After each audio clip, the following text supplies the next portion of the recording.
Welcome to another craft session with me, Sarah. This time we will be doing how to make your own blush with natural ingredients.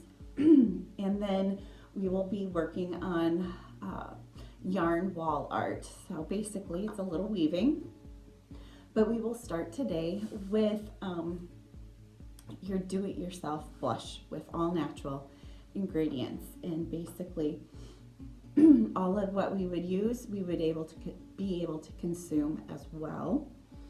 And we will start with arrowroot powder as the base. Arrowroot powder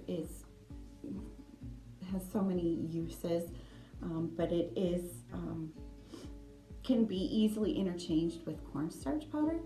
And those that have sensitivities to corn, this is a great solution for making your own makeup as well as cooking. But with doing this, it's a great way to figure out what works for your skin tone. It also is a great way to tweak what you currently have to follow your skin through the seasons.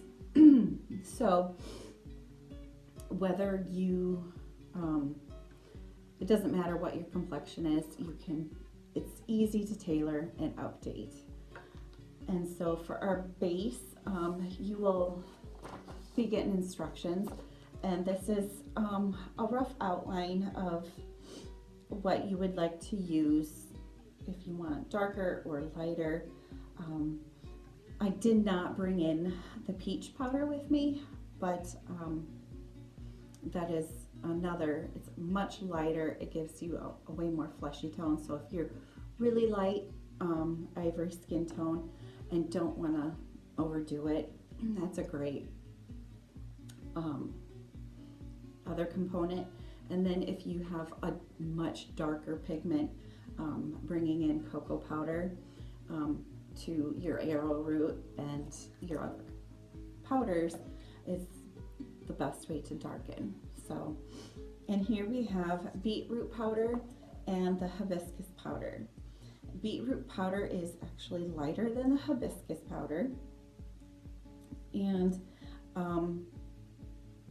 it's lighter and a little brighter. This is darker, but like a deeper, richer. So we will go ahead and start with, and I'm going to kind of aim for the middle of the line here. And for this one, we will go ahead and just take half a teaspoon of the arrowroot powder. As I clearly make a mess. It's going to be a little more, and that's fine, because I know I'm probably not going to want to go quite as dark as that already. Then I'll go ahead and do half a teaspoon of the it says hibiscus, but I might kind of switch it up. It depends upon how bright I want. Actually, then I'm going to start small. I'm only going to do a quarter teaspoon of each. And a little bit will go a long way. And so I'm just going to go ahead and mix it in the container, because it's nice, it's clear, and then you can see how well blended you've got it.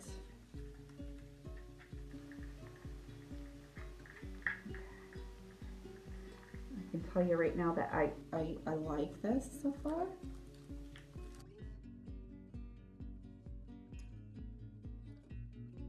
So I think I like this color for the most part. I might actually add a little more beetroot powder, because I don't want it darker. I think I want it a little brighter. So I'm not even, this might be like 1/8 of a teaspoon. And then that's the joy of making your own.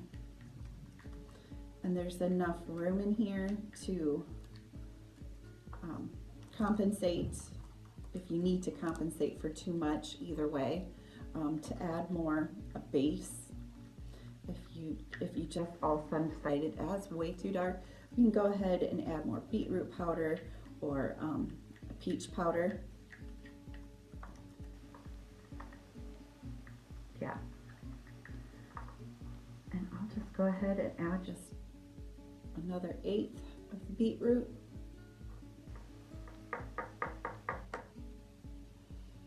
I think that will be, yep, I like that.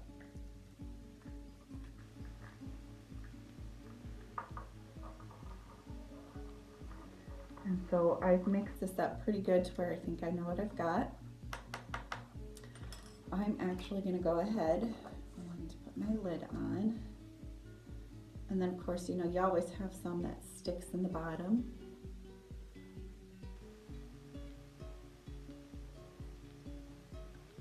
Okay. And so I've gotten that all mixed up. I'm going to go ahead and take some and do a little rub on. And then once you have, it's going to kind of come off, your lotions or your powder on, then you can go ahead and try that out.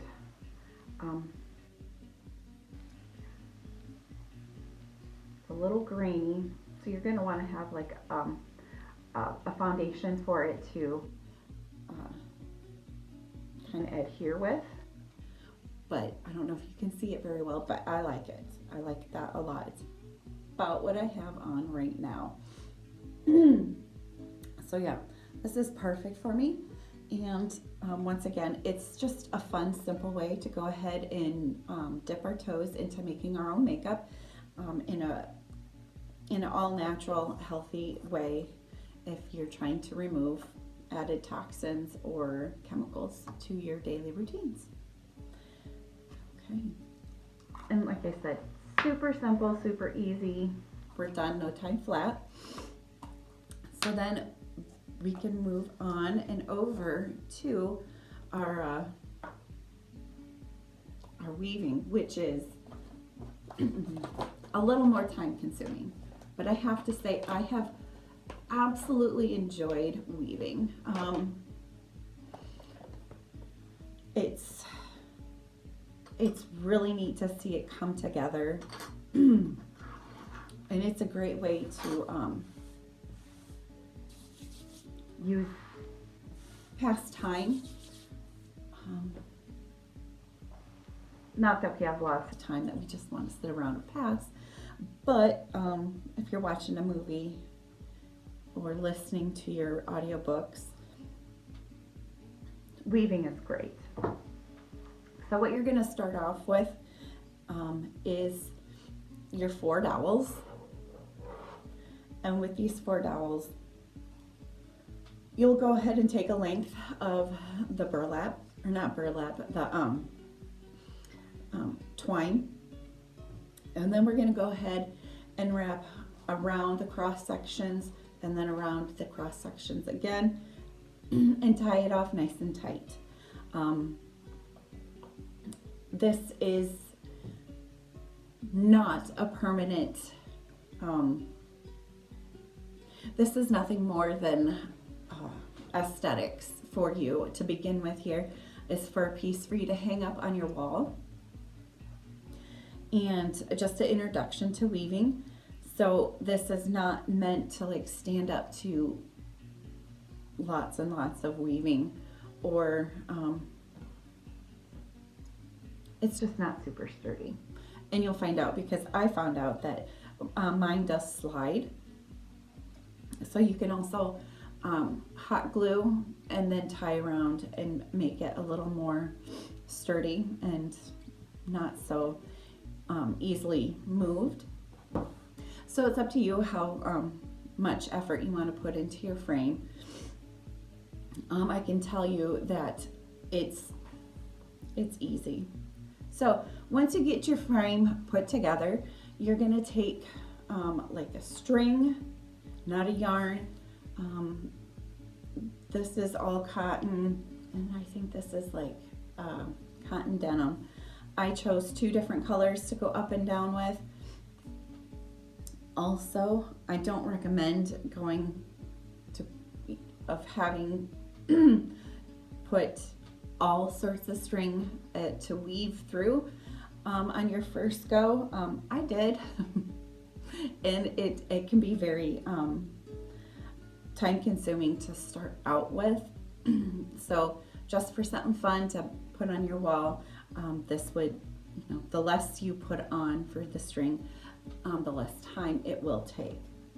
So you're going to pick out your colors, different colors, and I have a gray gradient that goes back and forth to different gray and beige tones, and then like a blue purple gradient. And so I actually did both top and bottom in hopes to kind of keep my frame from moving on me.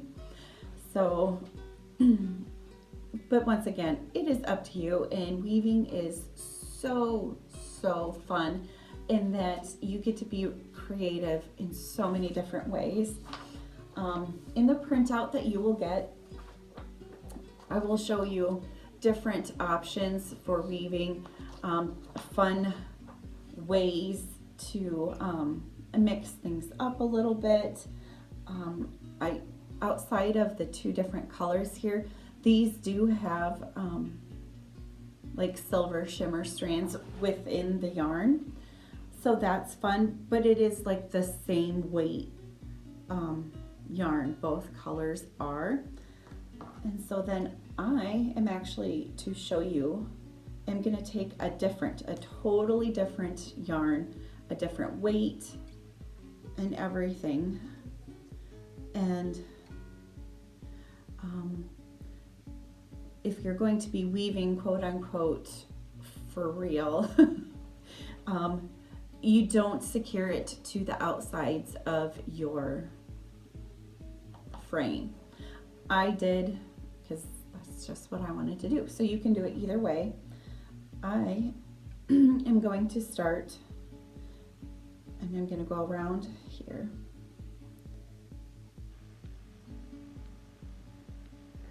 And I'm going to just tie this on. Okay, and then when you're done, you can do trimming, because here, this is where I left off with my silver, and then I'm going to go over here. I'm going to bring all of it over to one side. The end of this one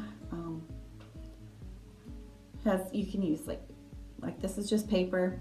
It's actually a Post-it wrapped around and secured over the end of this. I've used a bobby pin to tie it around the bobby pin to help you in your weaving process. So the most basic one is you start, and it's just under, over, and under, and you pull through, and you do that all the way across the board, and under, over,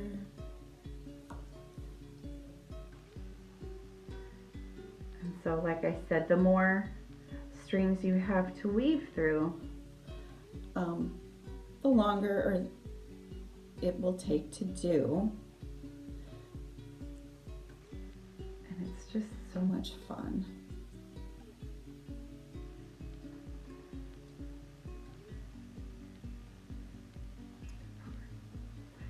Okay, and then you'll go ahead and pull that all the way through.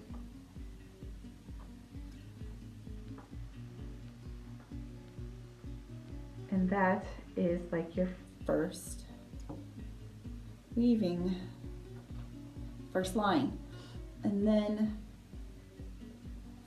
it's really long, guys. And actually, I'm going to come back over because I should have gone underneath this frame piece.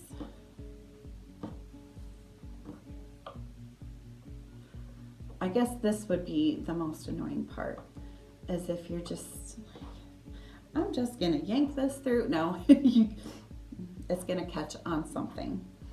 So I got that all the way through. Then I'm gonna come back around and then I'm gonna do the opposite. So I was over on this beginning thread. Now I'm gonna go under, over, under, over.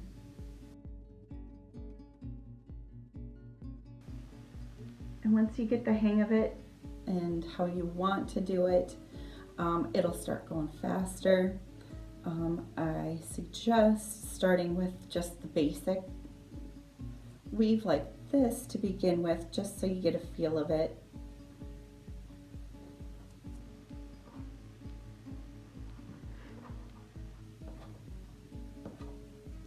And then I can pull these all the way through.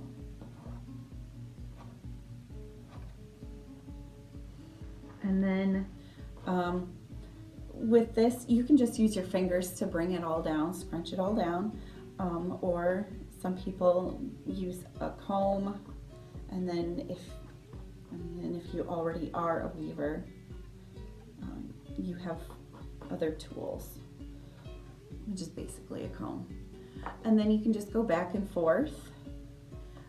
I have done a different weaving technique on the bottom here, which actually does about the same weaving pattern as is on my sweater. And the tighter you weave across, like as you can get like a finer product, but then if you go back through and you keep it loose, you can fluff up your yarn and make it puffy. If you come in person and do this, we'll kind of touch on the different things that you can do with your different textures and different weaving patterns, what you can create with those and using different textured yarns, and how to do like fringe, and to create your own pattern if you want to mark out and do like a specific scene, clouds, sun, moon, stars.